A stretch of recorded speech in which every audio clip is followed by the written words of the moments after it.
This episode is brought to you by the Thrive Tribe. Check it out at chasingbrighter.com/Thrive Tribe. Welcome back. Today's episode is personal, it's emotional, but honestly, it's long overdue. Because here's the truth: American mothers are some of the unhappiest in the developed world. And no, it's not because we're ungrateful or not doing enough. It's because we're doing too much, caring too much, being asked to give and give without support, without pause, and without acknowledgement. From the outside, it might look that everything's under control, but behind the scenes, there's mental load, this invisible, relentless checklist that never turns off. We're not just keeping everyone alive, we're managing schedules, our own careers, remembering birthdays, signing permission slips, checking emotionally temperatures of the household, and trying to anticipate everyone's needs, often before they even know they have them. It's costing us. So if you've ever asked yourself, why am I so tired when I haven't even left the house? Or why do I feel like I'm losing myself in the middle of caring for everyone else? This is the episode for you. Let's talk about the truth behind motherhood in America and what happens when we stop carrying it all alone.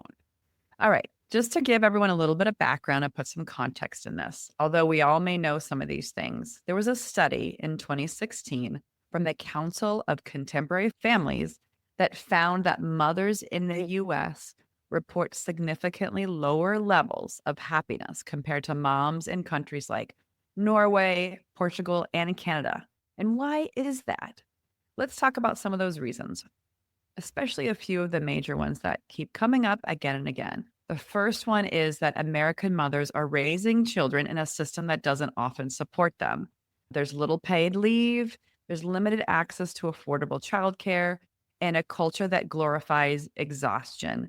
And in many ways, it sucks because it's like we're being set up to feel like we're going to fail.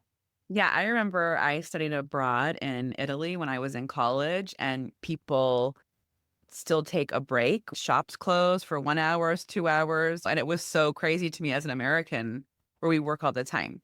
And I would talk to people from other countries, and they'd be like, "Oh, we get 3 months vacation, 4 months vacation, all this vacation." I was like, "What are you even talking about?" And it was the first time I realized how American culture is so much about producing, and so that is Yeah. not setting up a system to support mothers. The other kind of main reasons we're talking about is that there is such a deep, relenting pressure to do it all, right? We need to be the gentle parent, make organic lunches, crush it at work, volunteer at school, keep our marriages alive. And don't forget, we also have to look amazing while we're doing it. We have created this motherhood model that is impossible to sustain, and we can't live up to it. We feel like we're failing, right? Which is causing those feelings of unhappiness.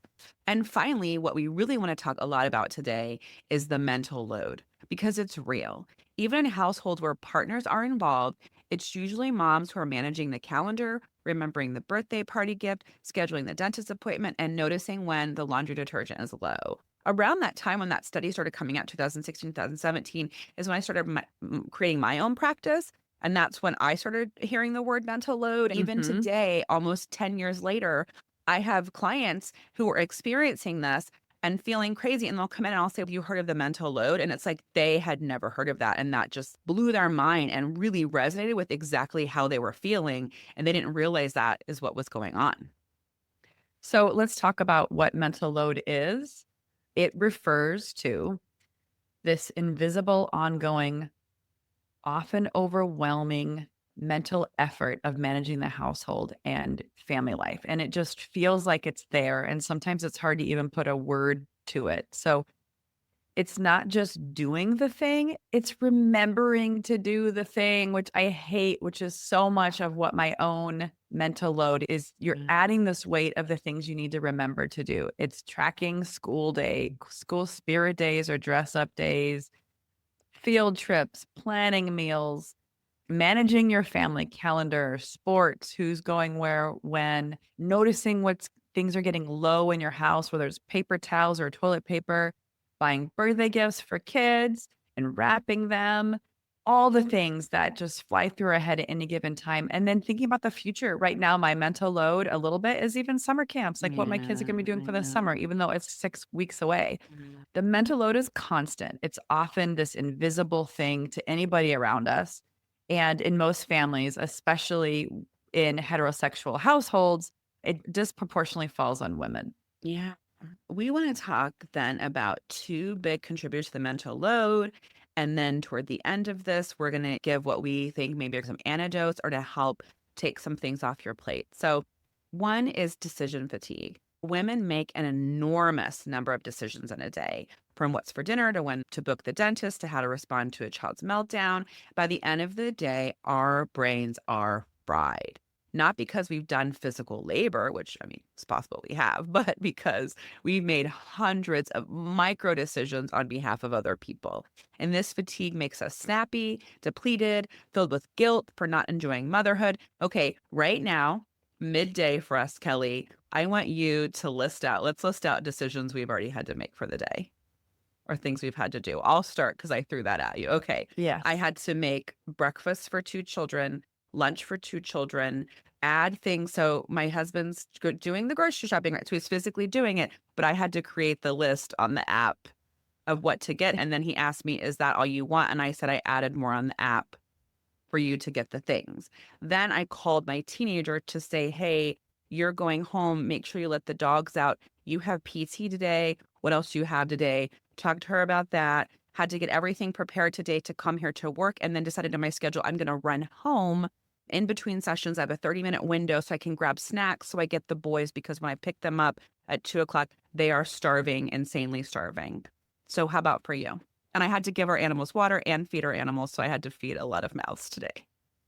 So thanks for giving me a minute to think about what my day is because it is hard to even remember what I did an hour ago. But I woke up and made sure that my oldest was up and at him and not sitting on his phone so he can get ready for school. I promised him I would drive him to school. So I then get him out of the door quickly so I can drive him to school and back to make sure I get back so I can take Beckett and wake him up if he's not awake, make him breakfast and pack his lunch. All the while then getting myself ready because we had a recording today. Yeah. I then had to run to speaking of physical labor, by the way, I had to do physical labor this weekend because of the lake house and we're still taking down wallpaper. And if anybody who has to add physical labor onto this, it is utterly exhausting. Yeah. And I'm not used to spending hours on end doing physical labor, but I removed the wallpaper. I had to return the wallpaper steamer to Home Depot. Then I had to run back home, get myself ready, hop on 2 calls, and then Yeah. to this. So this is 5 hours into your day, Kelly, 5 hours into my day. And so we're a third of the way through our day and already just thinking about all the decisions we had to make. So Yeah. that is decision fatigue. Let's talk about another big contributor to mental load. Which is emotional labor. Oh, I don't really like that word that much. It refers to emotional thermostat of home. And so this is keeping track of everyone's moods, soothe, encourage, smooth things over, whether it's constantly looking at that outwardly to everyone in our household and then trying to figure out how to cope with our own. We have to notice when someone's off. We have to hold the emotional well-being of others on our shoulders. This is especially challenging for any of us who have teenagers, which Mm. it is awful where you say something and they bite your head off. And then I have to like try to figure out how not to snap back. Or when I do, then I have to figure out how to recover and be like, that's not the best who I am. Emotional labor is really very laborious Yeah. Well, in like you a were household saying, of growing kids. if you're the emotional thermostat and you've got a kid going from below 0 to 110 and below 0 and 110 5 times the day, and you're trying to manage that too, right? That is so It takes such a exhausting toll. Yeah, it because takes a we toll. feel responsible for everyone's emotions. And I remember thinking about this, right? Again, especially in heterosexual households, of the mother being like, oh, telling the husband, oh, you've got to be careful. And I remember he had a sleepover, so he's really exhausted today, or whatever it is. He had a cold, so he's grumpy. Like, also, I feel like we're mitigating that with our spouses. of, oh, my husband might be like, kids to listen, blah, blah, blah. And I'm like, oh, no, he had a really rough day at school today. I heard that he had a fight with his best friend. And then this happened. So I also think it's not just like with the children, but then being the go between sometimes with our partners as well, managing those emotions too. Yes. Yeah, it's really Yeah. keeping the temperature at the right setting Yeah. all the time. Yeah. And what I also notice in terms of that emotional labor is my spouse, and it's everyone's relationship is different, and so it depends on where this falls, but for my spouse, there is very little emotional labor happening, and I am so jealous of that. I and even the decision fatigue is not something that's happening. And so Mhm. it's not that I'm right and they're wrong or they're right and I'm wrong. I find it very fascinating that the whole concept of making sure everyone is happy or just having that weight, it's just not there, Yeah. which is Yeah. amazing. And hopefully we are socializing our sons to be a little different. But it's so hard, right? When our husbands are Gen Xers and they were socialized differently. And anyway, whole side notes. So not only all of that, but default parenting. So I love the term default parenting, which has only been around for my, I've only been aware of it for a couple years because we used to say primary caregiver because it used to be like definitely mother. We'd say mother and then we'd say primary caregiver. But the default parent, I love that term. And even in egalitarian relationships, one parent, usually the mom becomes a go-to for all things. So they did a study recently where they emailed both, like it was like they were the school and they emailed, no, they were parents emailing school to say, hey, we're looking into your school. And they gave both email Oh, addresses yeah, and yeah, both parents' names, yes, and they yes. responded to the mom. And my Yeah. husband gets very pissed off if he is left out of text loops or email loops, and he makes me add him. But for whatever reason, even though both of us put our information on everything, I am ended up being the go-to parent. And so when a kid is sick, when a paper is due, when a question arises, when a plan needs to be adjusted, mom, mom, mom, mom, mom, Mhm. mom, right? And it's not just logistics, it's responsibility. The default parent holds the mental accountability even when not doing a task. I love this guy. We can add it in the show notes. He calls himself a recovering man child. He talks about mental load for women all the time. And he gave this very simple example, which I love so much. And his wife was in another room on the computer, and he had the 2 year old in a high chair, and the wife had just taken muffins out of the oven. And he was about to say, hey, honey, are these muffins cool enough for me to feed the baby? And he was like, I stopped myself and I realized I'm going to call her. She's to stop what she's doing, shift her focus, and look over at me when I could easily take the muffin in my hand and feel it and see if it's warm. And I just think that's such a great example of how we are Mm. called left and right for things when our partners or children, they could figure that out without us. But I have to laugh. I'm sure so many women, it resonates with them that they are gone and their children might be with their father, grandparents, 27 adults in the house, and they will be FaceTiming me and calling me and asking me questions when they're literally sitting by their father. Yeah, I find it interesting that you're talking about that way, and I think it's a great segue into what is the solving for this, right? Yes. What are We the found the different pain points, ways right?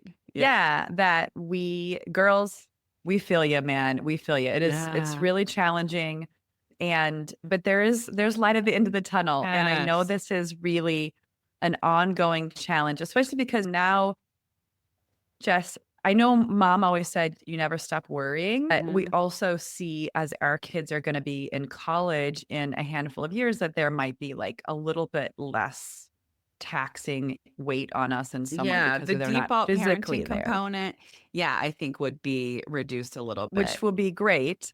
Yep. But until then, how are we got to deal with this? How can we carry less without the guilt of carrying less? How do we share that load in ways that are sustainable? So there are 4 ways that we're gonna talk about. One is delegate the outcome, not just the task. So don't just say, "Can you pack the kids' lunch?" Say, "Can you own lunches this week?" Shopping, prepping, packing. True delegation means you're not managing it anymore, that you literally are just cutting it off and pushing it over and giving it to somebody else to share. Yeah. This is about delegating the outcome and not just the task. An example of this for myself also is so this isn't just about your spouse, but it's also your kids. Small little things. Today, ironically, before we recorded this, every single day I wake Beckett up if he's not awake after I take Wes to school, or he's already awake and I go upstairs and I always get him his clothes. So if I wake him up or I don't, we pick out the clothes and then he gets dressed on the couch in the living room. Every single day, this is our routine. Today, I was sitting enjoying a cup of coffee and having a snack, and Wes and Beckett was like, "Mom, did you get my clothes?" Nope, I did not get your clothes. I'm having breakfast. And that's all I said. Yeah. Anyway, so anyway, he got his own clothes. He went up and did it. He did it himself. So Right. that's It's part of this too, simple. is we do so Yes. much with coddling the kids. Yes. And I think I love that. I still talk about that. We had that discussion with Megan Sumrell where she talks about that. Yeah. If you have to remind your kids, you have not gotten that task off your plate. And so I love that. Where, you know what's so funny? I traveled so much already the first quarter of 2025, and the kids got off to school earlier and made their own lunches when I was gone. And it's like they're Yes, they can capable do of it. doing all that Yeah. crap. Yes. And so it's not so I love that. And I think I have gotten so much better about like I had to be very specific with my partner who's very literal. But when I have said that I will say, I need you to take care of this in that same way. Like not saying, can you schedule an appointment for our child, but I'll say, I need you to completely take over this task for me. I need to verbalize very specifically how much of the task needs to be taken over. Mhm. And very luckily, my partner and I, after about 20 years of marriage, made a lot of changes and he changed his hours at work and he has taken them to doctor's appointments, scheduled doctor's appointments, like things that he didn't do the first 15 years of being parents, of where it was like, listen, I need you to really step up. And there's a woman I follow on TikTok that did the same thing in her marriage, where it's this really needs to be taken over, or I'm going to break Yes. and we are not going Yeah. to make it kind of Yep. situation. But Yeah. another thing that I love a good systems. Yeah. So using systems and not memory. So get things out of your head. Use shared calendars, to-do apps, meal plans, whiteboards, whatever works for you. Reminders. Yes, the less you Yes. store in your brain, the more space you have for your own life. So I tell that to the kids, they know we have a family calendar. For my birthday, I got that giant skylight calendar, and my eldest is like super good at it. And so with my 14-year-old, if it's on the calendar, it's on the calendar, it's on the calendar. So like they're doing it and everyone's putting everything on the calendar themselves. I'm not Yeah. doing that for everyone. Yep. And we have different talks about meal planning and outsourcing Yes, different kind of exactly. We'll things. put links to those Yeah. episodes in the show notes. I think one of the things that's really great too is to sit down with your partner and your family and list out everything you carry. I think we talked about this in a previous episode too about delegation, where, Weekly ask family. them Yeah. how they can share the load with you. Yeah. Not a blame, but a partnership. Also, some of that I noticed I've sat down with my partner multiple times. I think this is ongoing. And they're like, who cares about that thing? And you're thinking about it, you're like, that actually doesn't matter. I need to not put that as a Yeah. weighty thing anymore. Yeah. Yeah. And I think just making sure that we're presenting it, like you're saying, as a partnership and Yeah. not, I do everything and you Because do they want to nothing. help. They don't want you Yeah. to take this on either. Yeah. And so I think that was, hard for me for a long time is how to present that to my partner and not when I'm at my wit's end. And so that's why we've had experts tell us over the years about that weekly family meeting of sitting down and saying, what do we Yes. have Yep. this week? Yep. And then this is what I need. This is what you need. And talking about it versus waiting until like 4:30 and then screaming at your partner, why do I have to pick the meal? You plan the meal kind of thing. Yeah. And finally, setting boundaries with yourself. It's okay to say no to things that add more to your mental labor. You don't have to be the room mom. You don't have to RSVP to every event. You don't have to fix everyone's feelings. Let good enough be the new perfect. I That's something love that I that. feel like I've done is simplified all of this trying to be this perfect Pinterest mom. And we're not doing it. Picking and choosing those things. I was doing that to myself a lot of times with the mental load. I was putting that Yeah. on myself Yeah. and it wasn't necessary to Yep. and even like giving yourself permission, like we always have frozen pizzas. Just different things where you're just like, Yeah. you don't have to make a roast No, turkey every night. I totally agree. Yeah. Yeah. I agree. Yeah. Setting those boundaries has been important for me too. And it's really about also just pushing your kids to be more independent too, not just your Absolutely. spouse on this. Yes. I think that's a really important part of this. Yeah, and I just wanna say I would just keep listening this month for all of the great stuff we're gonna be talking about, more about this, how to mother ourselves, redefining what it means to be a good mom. We wanna throw that perfection out the window, throw that illusion of what social media is telling us, and really getting down to how we can now research is telling us what helps a child thrive is when their primary caregiver is feeling happy and good. That is when children thrive. Yep. And the first step of this on our journey toward feeling better is naming it. The second is choosing not to carry that alone anymore. And so we hope these tips will help you lighten your load and continue to find ways that you can get the rest you deserve and that your partnership is at ease and that you are feeling like everyone is helping out in your family. So, thanks for being here today. If this episode resonated with you, please make sure you share it with a fellow mom who might need to hear this so that she also knows you're not alone. Thanks for listening today. Don't forget to subscribe so you can hear our latest episodes as soon as they drop. If you loved today's episode, share with a friend. Find us on Instagram, Facebook at Chasing Brighter, or check out our blog at chasingbrighter.com and follow us. If you want to know more about Kelly and I, read our blogs, find more tips, tools, and resources, check that out at chasingbrighter.com. Thanks. Remember, your best life is just a listen away.